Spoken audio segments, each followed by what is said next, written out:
नमस्कार दोस्तों, happy life में आप सभी का स्वागत है।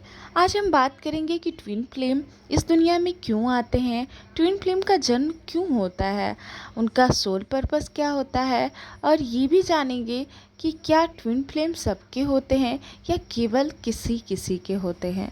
सबसे पहले तो मैं आपको बता दूं कि ट्विन फ्लेम हर किसी का नहीं होता है। ट्विन फ्लेम जो है हर किसी का बोलेंगे तो ऐसे ही होगा कि एक आदमी के अंदर दो पार्ट होते हैं, डीएम और डीएफ का पार्ट दोनों उसके अंदर ही होता है। लेकिन कुछ परिस्थिति में ऐसा होता है कि इस दोनों पार्ट को अलग अलग यूनिवर्स प्लान करके इसको दो रूप में भेजता है। इसी को हम लोग ट्विन फ्लेम के नाम से जानते हैं।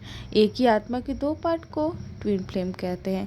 लेकिन आज हम आप सभी से ये शेयर करने वाले हैं कि उनका सोल पर्पस क्या होता है, उनका आध्यात्मिक जर्नी क्या होता है, वो क्या करने के लिए इस धरती पे जन्म लेते हैं। सबसे पहले तो मैं आपको बताऊं कि जो ट्विन फ्लेम होते हैं ना, उनका आध्यात्मिक जर्नी के अलावा और कुछ जर्नी ही नहीं होती है। क्योंकि सबसे पहले वो अपने सोल पर्पस को यहाँ पूरा करने आए हैं। उनको इस ब्रह्मांड ने अगर जन्म दिया है ना, तो बिल्कुल और बिल्कुल ब्रह्मांड यही चाहेगा कि इस दुनिया में उनके थ्रू समाज को कुछ मिले, अच्छी चीज़ें मिले। कहा जाता है कि ट्विन फ्लेम जो होते हैं कि दिव्य सोल होते हैं और उनको उनके थ्रू इस समाज को बहुत कुछ मिलने का मौका मिलता है। तो इसलिए ब्रह्मांड यही चाहता है कि दोनों का स्पिरिचुअल ग्रोथ हो और उनके थ्रू इस समाज को बहुत ही मतलब कुछ अच्छा चीज़ मिले, दिव्य शक्ति मिले, दिव्य ज्ञान मिले। सबसे पहले मैं आपको बता रही हूँ कि आध्यात्मिक चीज़ की बात कर रहे हैं तो ट्विन फ्लेम में ऐसा होता है कि अध्यात्म का बहुत ज़्यादा महत्व होता है। मतलब हर चीज़ से ऊपर उठकर अध्यात्म के बारे में सोचना, और एक के अंदर नहीं बिल्कुल दोनों के अंदर ये गुण होगा कि दोनों बहुत ही ज़्यादा आध्यात्मिक होते हैं और बहुत ज़्यादा मतलब उनका रुचि धीरे धीरे हर चीज़ से हट जाएगा और बिल्कुल ही वो आध्यात्मिक होने लगेंगे। ये केवल ट्विन फ्लेम ही करवा सकता है, क्योंकि दोनों वास्तव में एक ही पार्ट होते हैं और अलग अलग रूप में जन्म लेते हैं। लेकिन फिर भी होता क्या है ना कि हम बहुत सारे लोग हैं जो मान लेते हैं कि नहीं नहीं, ट्विन फ्लेम जो है वो सबका होता है, हमारा भी होगा। ऐसा नहीं है। ट्विन फ्लेम आपके 100% लोग के अंदर ही ट्विन फ्लेम है।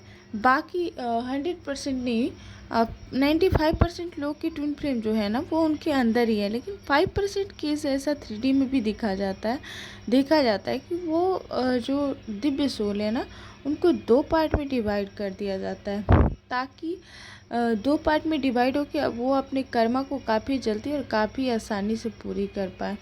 तो आप एक चीज़ कंफर्म हो रहा होगा, ट्विन फ्लेम जो है ना वो हमेशा और हमेशा अध्यात्म से जुड़ के रहना पसंद करते हैं।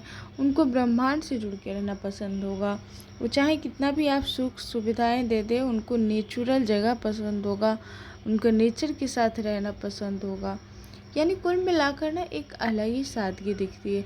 इसीलिए मैं बोल रही हूँ कि हाँ, ये जो जर्नी है ना वो बिल्कुल थोड़ा सा पहले तो डिफ़िकल्ट होता है, बहुत सारा उसमें प्रॉब्लम आता है। लेकिन ये बिल्कुल सच है कि आपके अपने ड्रीम के अलावा कोई आपको बहुत ज़्यादा प्यार नहीं कर सकता। इसलिए बिल्कुल आप अपने सोल पर्पस को समझें कि आपका सोल पर्पस क्या है। आप इस 3D में, यानी आप इस यूनिवर्सल चीज़ को देखकर आप क्या सोच रहे हैं, आपके अंदर क्या आ रहा है। तो बिल्कुल हमें लगता है कि आपको बहुत ज़्यादा शांति मिली है, बहुत ज़्यादा शांति वो तो बिल्कुल मिलना ही था, क्योंकि